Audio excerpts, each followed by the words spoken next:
Welcome back, everyone, to another episode of the Canadian Immigration Podcast, and welcome to all of you who are watching on YouTube. I have a special guest here with Alicia and I today, Pantea Jafari. How are you, Pantea? I'm great, thank you.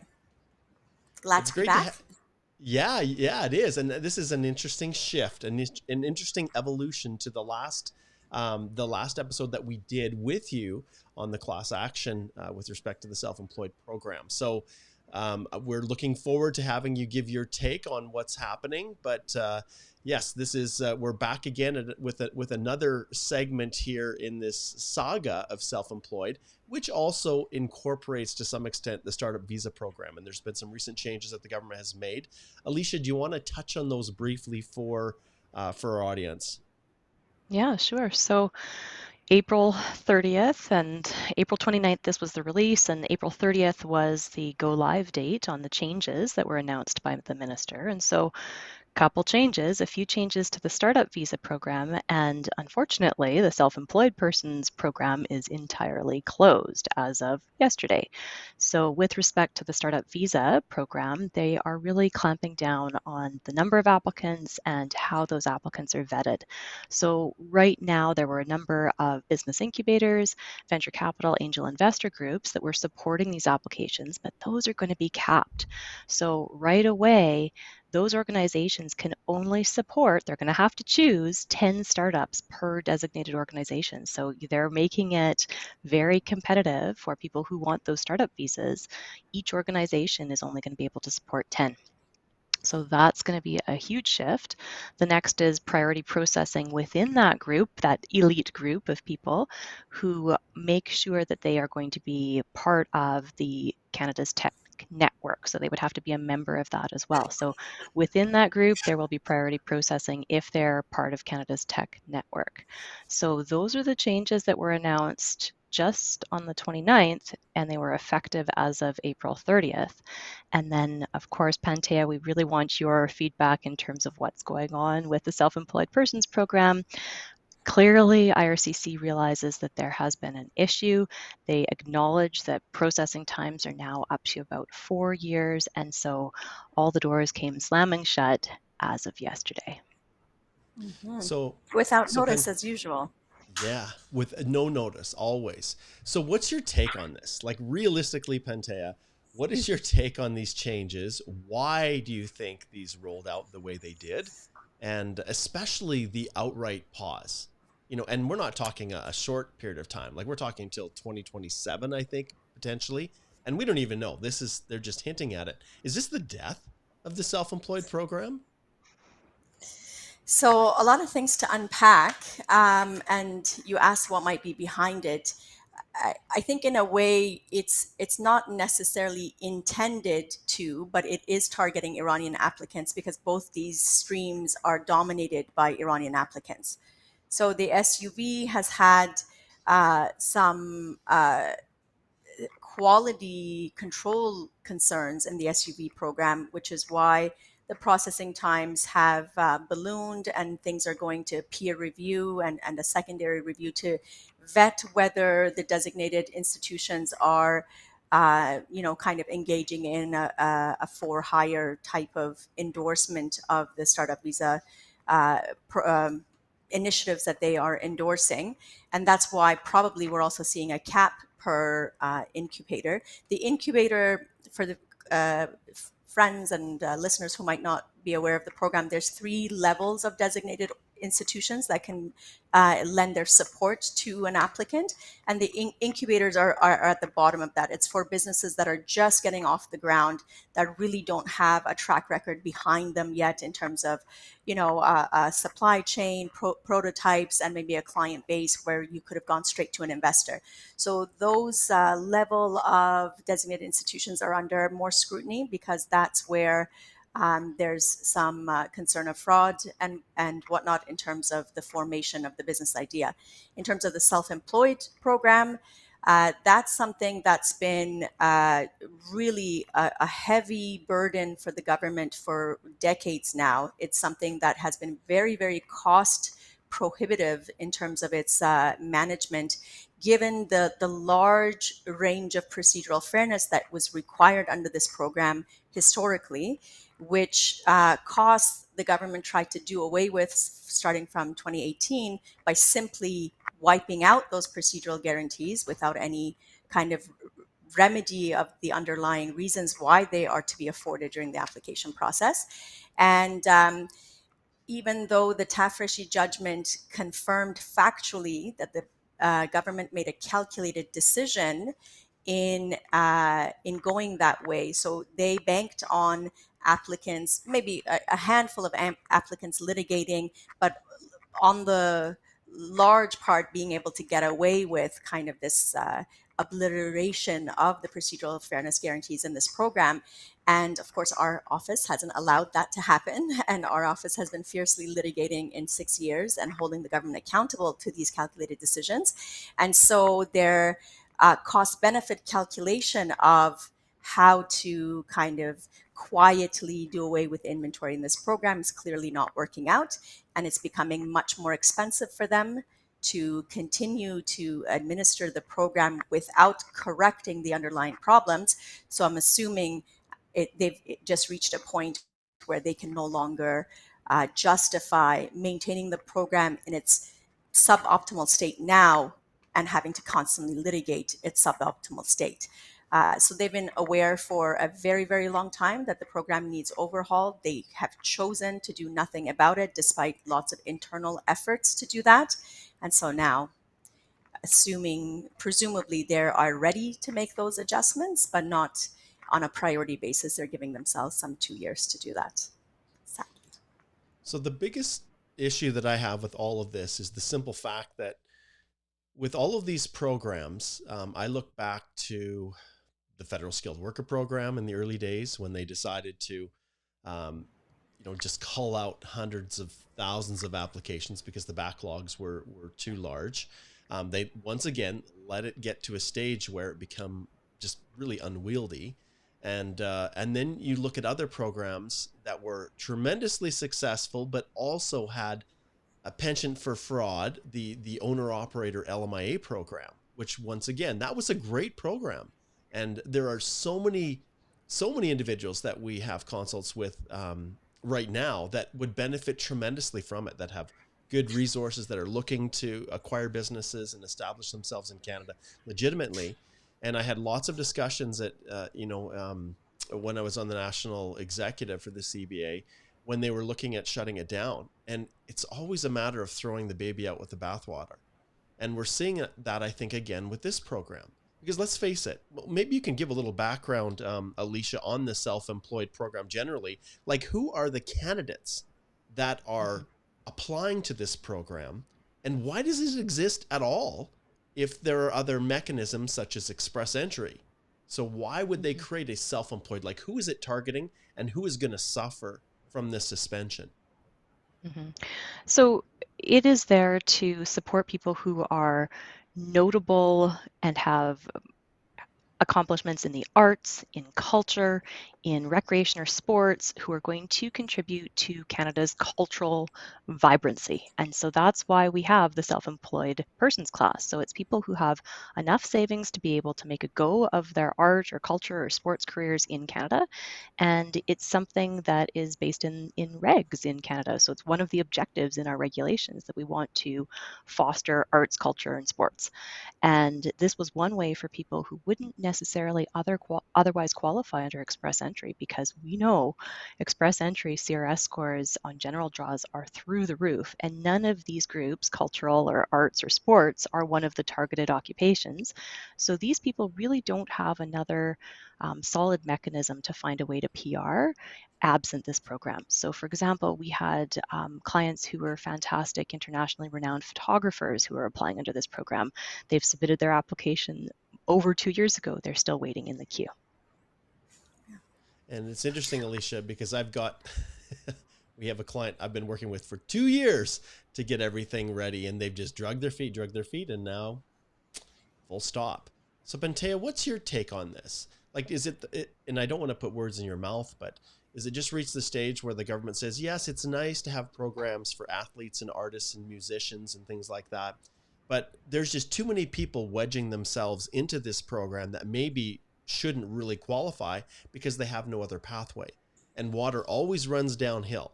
So if one pathway is closed off, whether it's the LMIA owner operator, then the startup visa expands. Or let me take a step back. Let's go back to, what was it, 2011 maybe, when the investor program and the entrepreneur program with the federal government was suspended and closed. And then I think it was Jason Kenney, who was the minister at the time, who heralded the startup visa program as this amazing program, which had like zero uptake initially. And then as Express Entry became more popular, more people, and more competitive, to the point where anyone outside of Canada, unless you speak French, you pretty much are not you don't have a shot unless you have French, or even job offers now may not be enough. And so people are looking for ways to come to Canada. And so is there an indication or a feeling by the government that somehow people are abusing the program when maybe they don't really fit into the parameters genuinely? So with a lot of programs, I could say maybe the concern is the programs being abused by people that are misapplying the program requirements. But in the self-employed program specifically, that cannot be used as the excuse whatsoever, because the problem with the program, which the government has itself identified, is the lack of clarity on who is the intended target of those programs, who are the intended people they're trying to draw.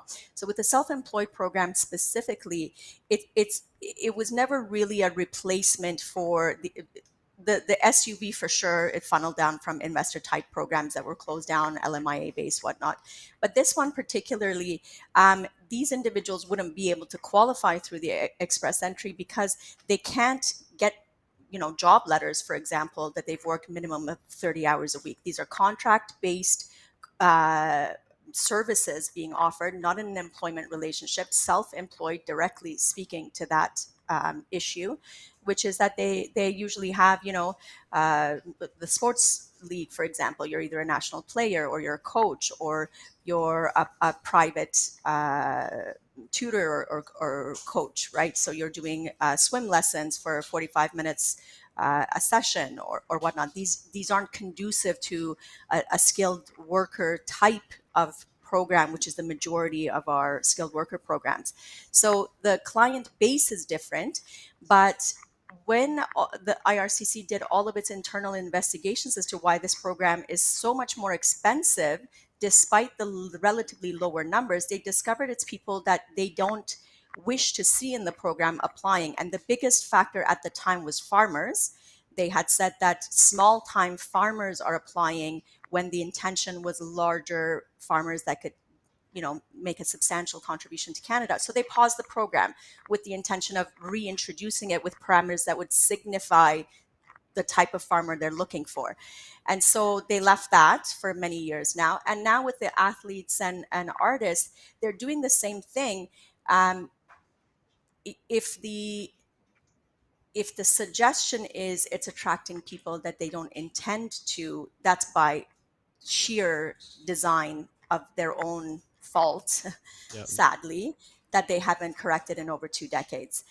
So that becomes really problematic. And it also is insulting to those applicants to, for decades, take their applications, take their money, put them in the queue, and then now say, but you're not who we want to see in Canada. It's disingenuous at best. It's poor management at worst. It's so many problems in one cocktail, unfortunately. Yeah. And that's a great take, because I'll give you a little example. So, boy, how many years ago? 4 years ago, I had a musician from the States who wanted to come to Canada with her family.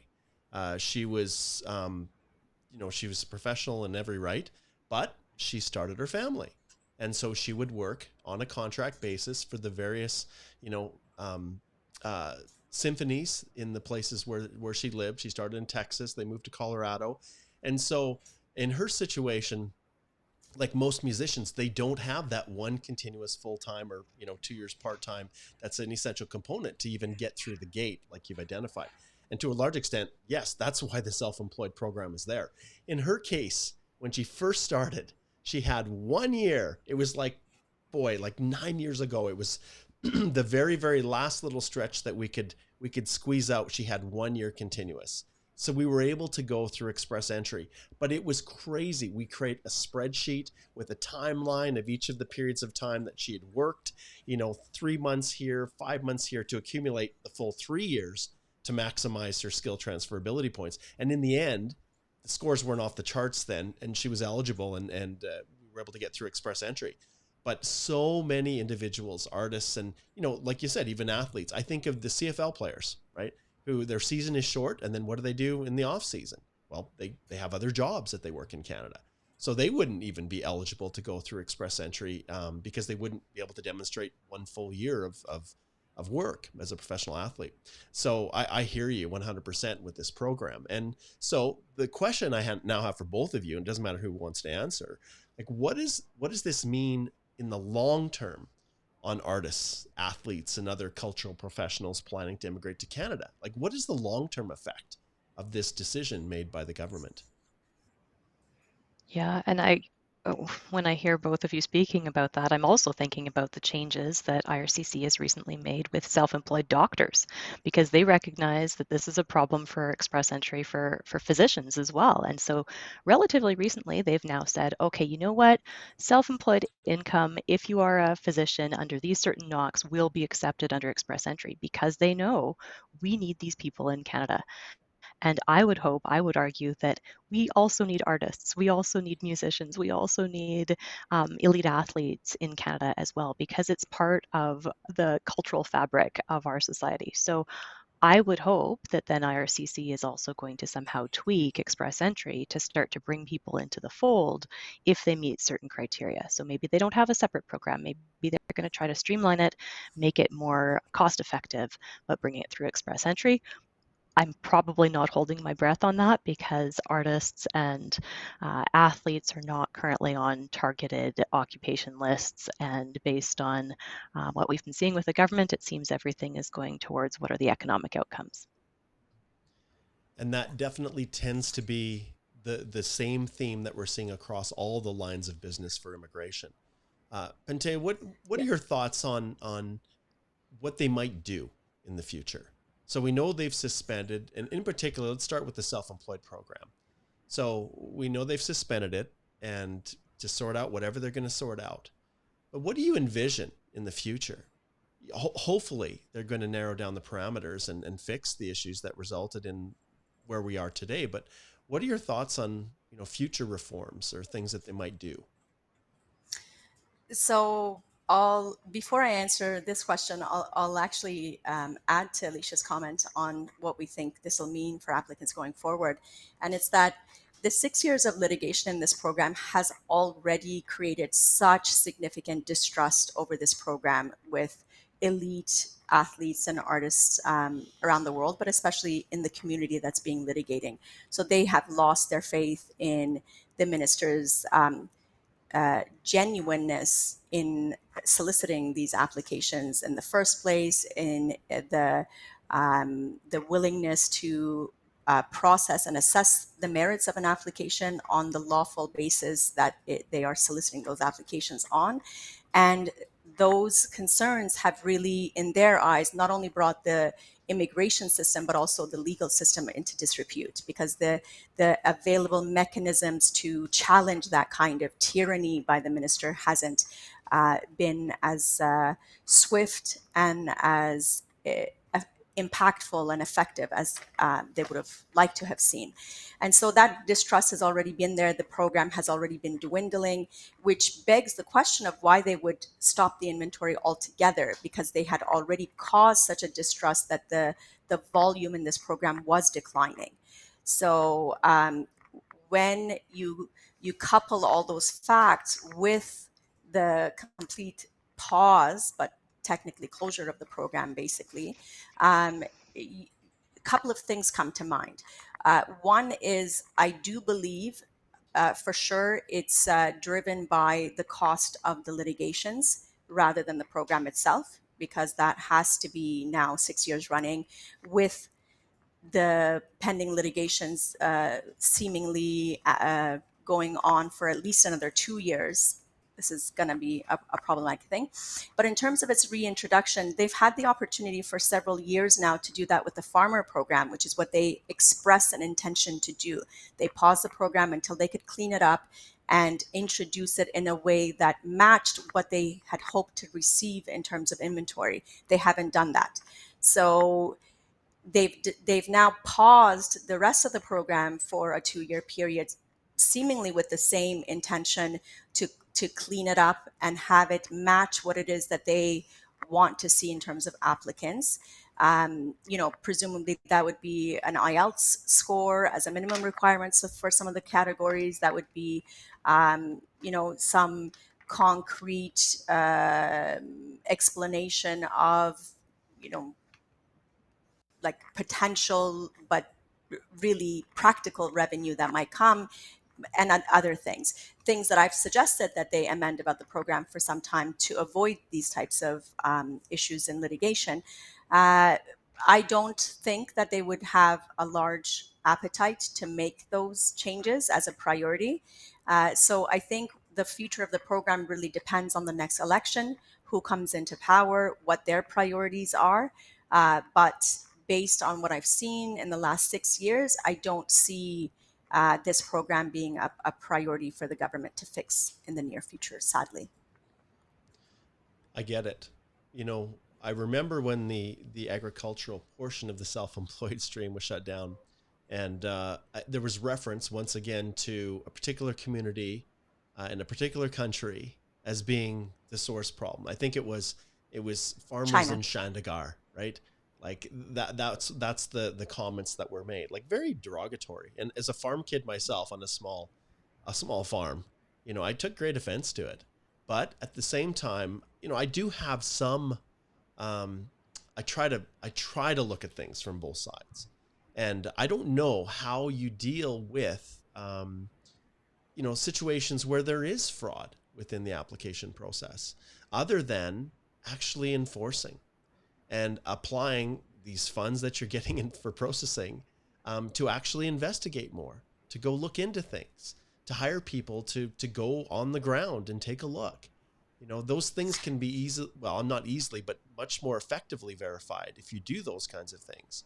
And because it's always disturbing when just a few bad actors spoil the bunch. You can call it rotten apples, you can call it whatever you want. Yeah. And I feel like the government always waits. And then at the last moment, when they feel, oh boy, there's an election coming, we need to do something. That's usually when programs start getting shut down, where people start getting thrown under the bus, whether it's international students or whatever the cohort of people are. There's always someone that needs to take the fall. And with this That's program, the narrative. yeah. Sorry, that's the narrative I'm going to resist for this program specifically. I Yeah. understand even the SUV program has a real fraud concern baked into it based on the lack of enforcement and whatnot. But fraud has never been identified as a concern in the self-employed program. Even the data from IRCC's own investigation into this program that was partially released in ATIP records as part of our litigation, the data only spoke to the farm category as a pain point and spoke to mainly Chinese applicants, small-time farmers using the program when they weren't the intended pool of applicants. And they didn't correct that messaging. They didn't correct any of the upfront information to simply say, if you're in a small-time farm, that's not what we're looking for. They simply paused the program and allowed the rest of the issues to continue.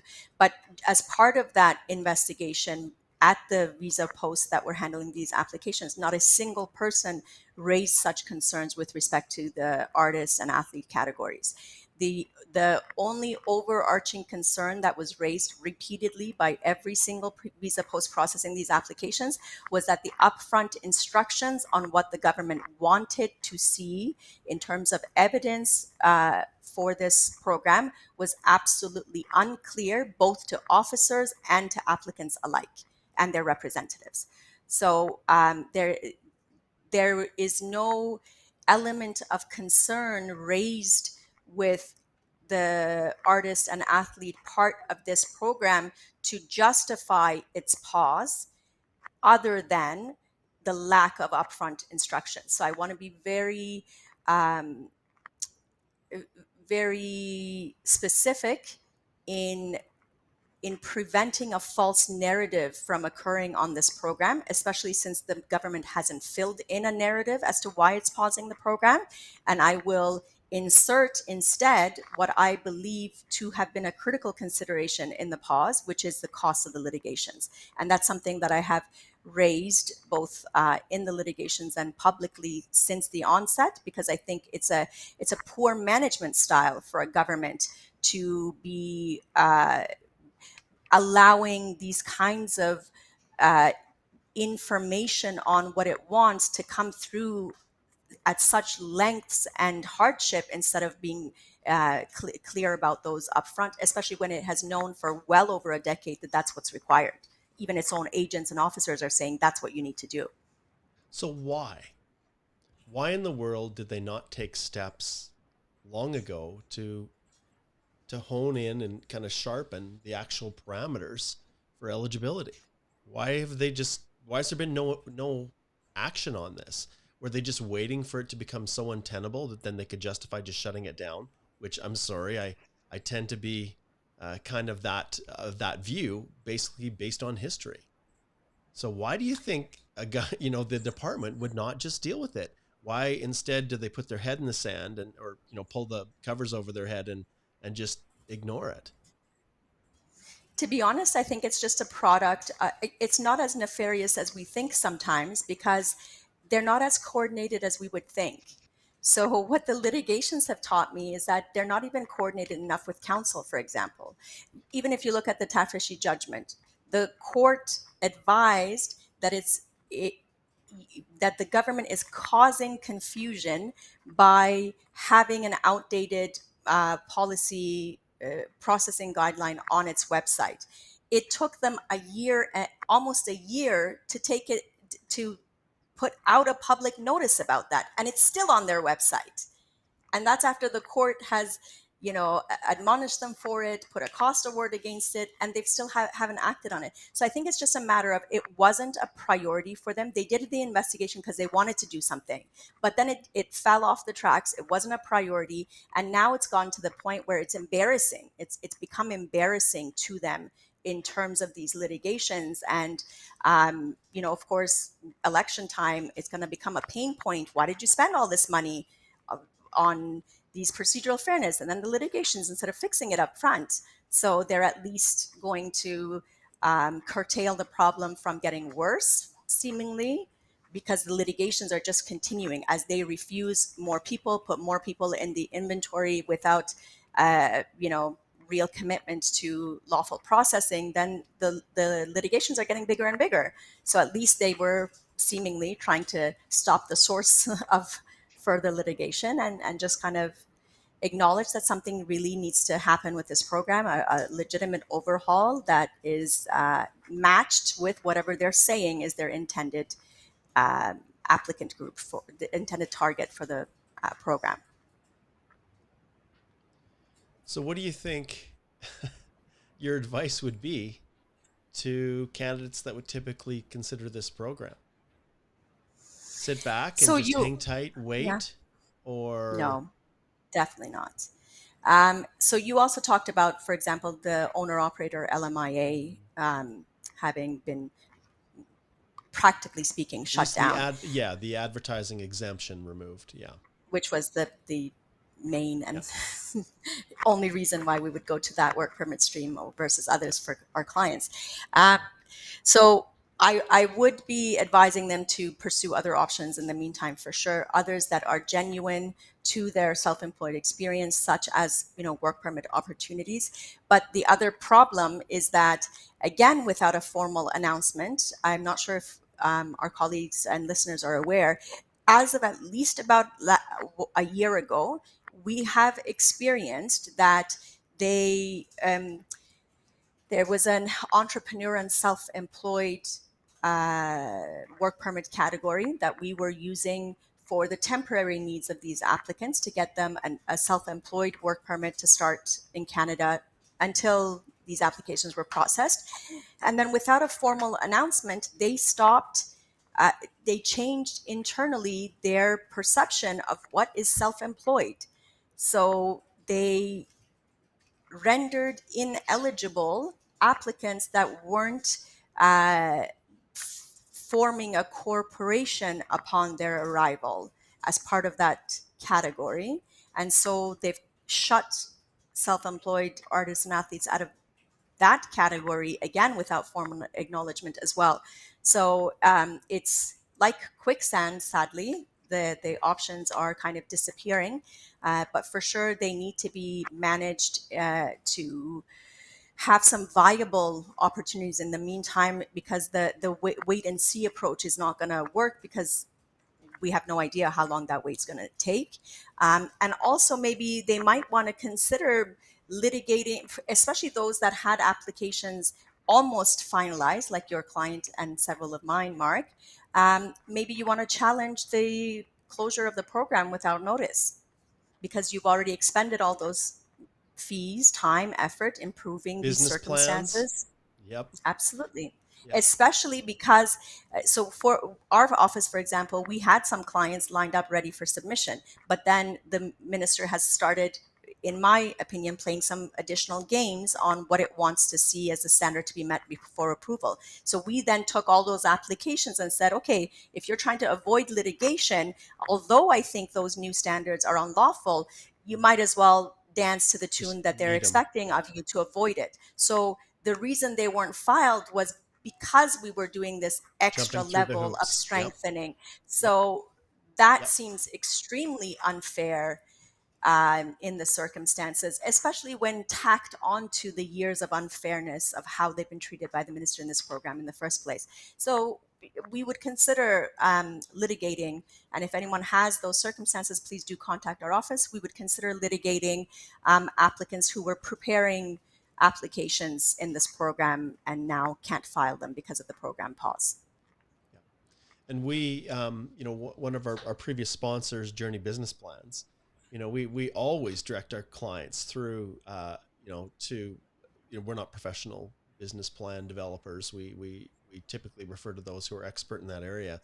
But there's a significant amount of resources that are required for someone, like you said, to meet this new, how would you describe it? These new parameters, these new eligibility requirements that are not specifically stated, but we know exist. And so the amount of effort and time, that we I mean, put I in, say arguably, but I mean, they're yes. not in the regulatory design of the eligibility of the requirements for the program. Yeah. And clearly this is not like a PNP, creature of pure policy. There has to be a foundation for it. And so I look at these individuals and I think, wow, okay, you've expended so much money. And unfortunately, this is likely not going to be an option. And I'm not holding out a lot of hope for the program to look anywhere near where it is now. I suspect that if they have very clear parameters on the kinds of people they want, they're going to narrow it to a knock code. I think that's, I think the open kind of tier system was a little bit broad. But ultimately, like you said, if they had cleared it up and made it more specific and less vague, they wouldn't have the problem they're in right now. And but it is what it is. So that's the self-employed. Now let's just wrap up with a brief kind of a discussion of these startup visas and what the future holds for people who are looking to come through that program. Essentially, we know for the designated partners, and I was involved briefly in a class action against one of the designated partners, for the exact thing that I think has been triggered here. A little bit of favoritism, unfair treatment to some applicants, bumping people ahead of others for a little bit of kickback, and that was quietly settled. Because the government is holding these organizations out as the designated institutions and organizations for entry into the program. And there is open when you're having an external third party that's administering, and I've never liked it. Like, just hire experts within government, charge processing fees to pay their salaries, and deal with the vetting internally. I've always felt that way. I would love to see something equal to the EB5 program in the US, where you bring back something that's an investor type program that actually has a direct impact on infrastructure or building everything from, I don't know, schools or hospitals or whatever, right? If there's investors, like that makes sense versus just dumping money into a provincial coffer and then giving it back 5 years later. But, all of these things are what they were dancing around when they created the startup visa program. So I thought, okay, this is innovation. And this is a way to put Canada on the map as, as the Minister Fraser, was trying to do in his tenure as a leader in tech, right? So I think the foundation for it, the motivation for it makes sense. But what does the future really hold now for both the designated institutions? And there's a lot of people, and I think I tweeted about this, a lot of people that are making a lot of money that are going to have a lot of sadness here after these, the caps and the restrictions. So what does the future hold? I'll open it up for either of you.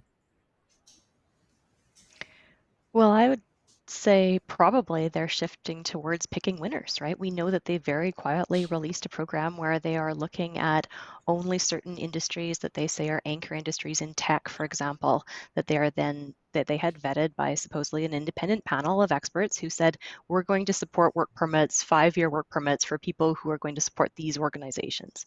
And so it seems like there's a shift to tech, yes. Even within the startup visa changes that we've heard about in the last 2 days, they want Canada's tech network, right? They want members who are going to be tech intensive. And it seems like now they're looking at picking particular companies who seem to be innovative in that area and supporting them with temporary work permits. That's just what it seems like the government is picking right now as a winner. And I agree with you, Mark. I don't like the perception of picking winners and losers. And if you do want to have a startup visa program, and this was modeled on other international programs that were working really well, specifically in South America, and if you want to attract talent and innovation to Canada, you've got to invest in a program where you have solid mentorship. That's what they found over and over again worked. But it doesn't seem like they're going to be willing to invest in that through this program. It seems like they're just going to pick companies who are already innovative and just try to help support their work permits.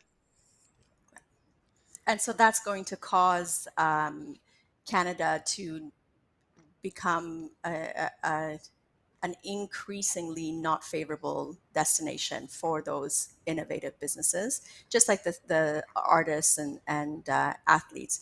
The more Canada plays games with people's lives through the hasty opening and closure of these programs and the lives that become at risk as a result of it, the more distrust there's going to be in investing into these programs, into the applications, which are often very expensive to produce and to put together, take a long time.